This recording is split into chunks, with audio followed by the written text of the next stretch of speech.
Chapter 1. A New Beginning. The wind whipped Lena's face as she stood at the edge of Wall Maria, gazing out at the endless fields stretching beyond the walls.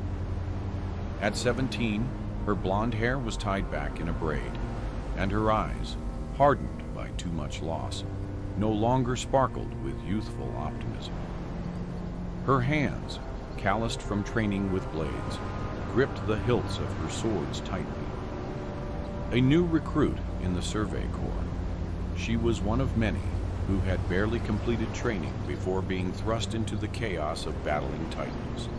"Don't stare too long, it's distracting," a voice muttered behind her. Turning, she met the piercing gaze of Levi Ackerman, the captain whose name inspired both fear and awe.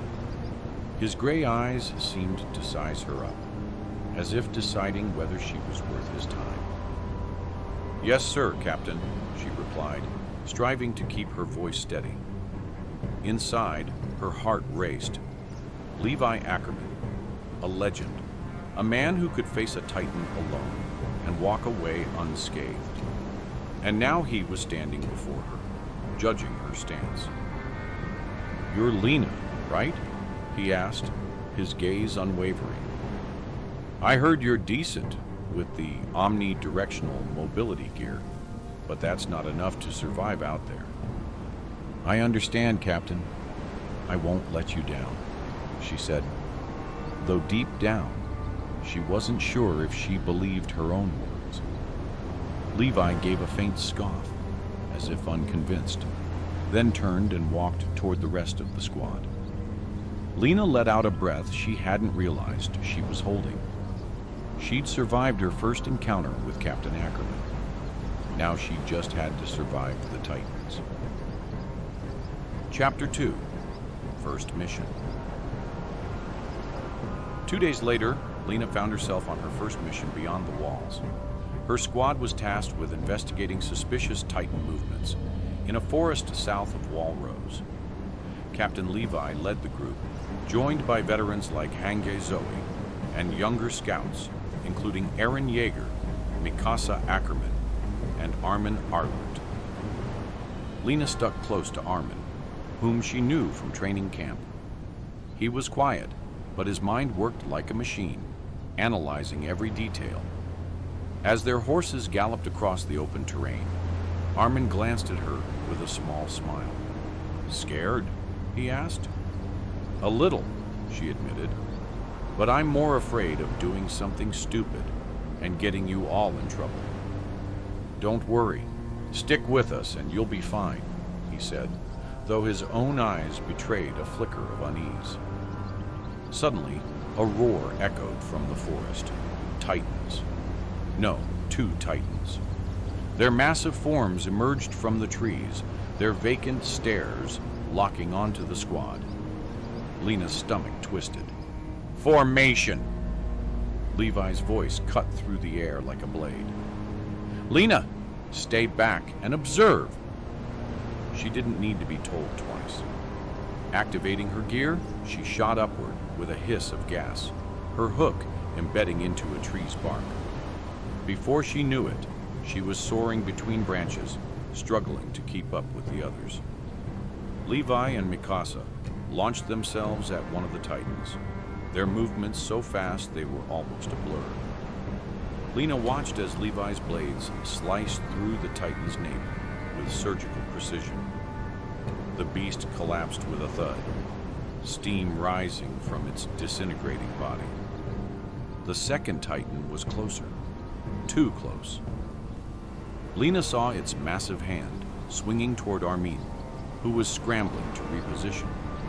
Without thinking, she launched forward, firing her hook into the Titan's arm.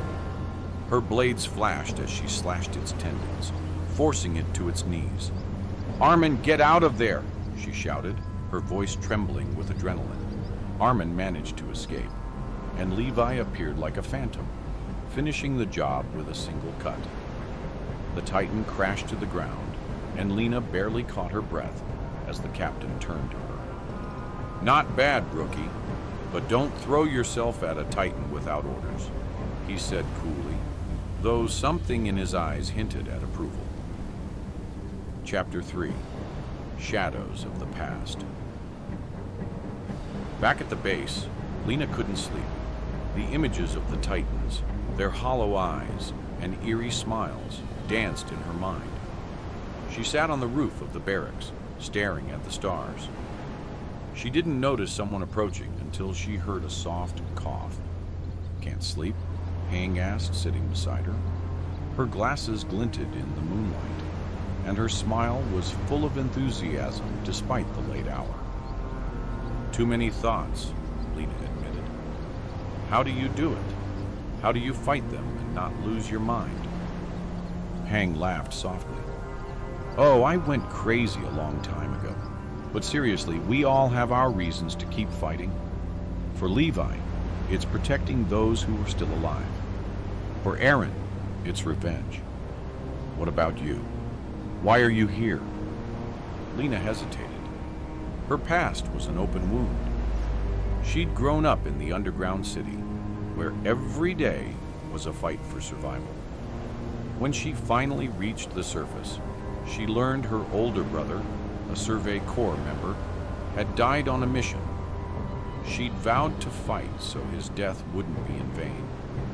"I want it all to mean something," she said quietly. "I want my brother's death to be more than just a number." Hanky looked at her with surprising seriousness. "That's a good reason. Hold on to it, and you'll survive longer than you think." Chapter 4. Betrayal Within the Walls. Weeks later, troubling news reached the Survey Corps.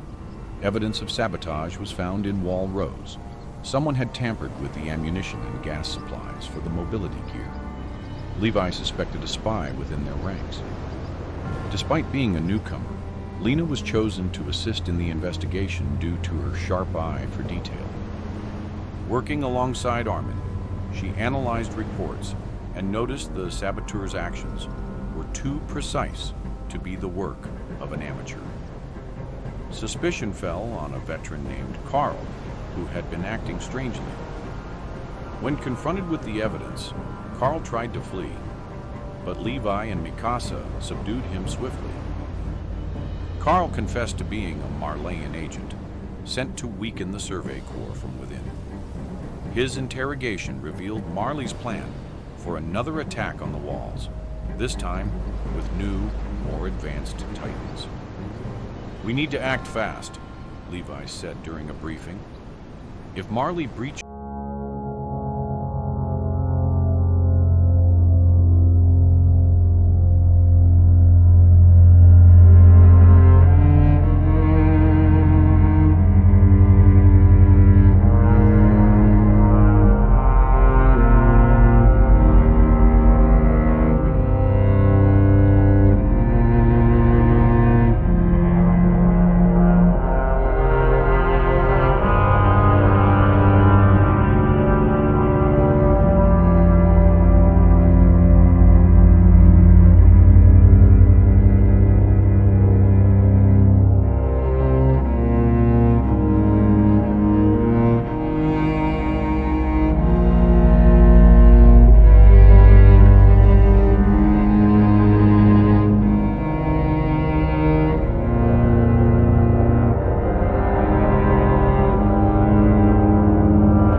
looking at the stars, Lena thought of her brother.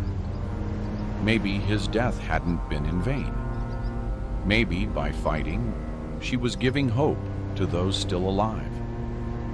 And for now, that had to be enough.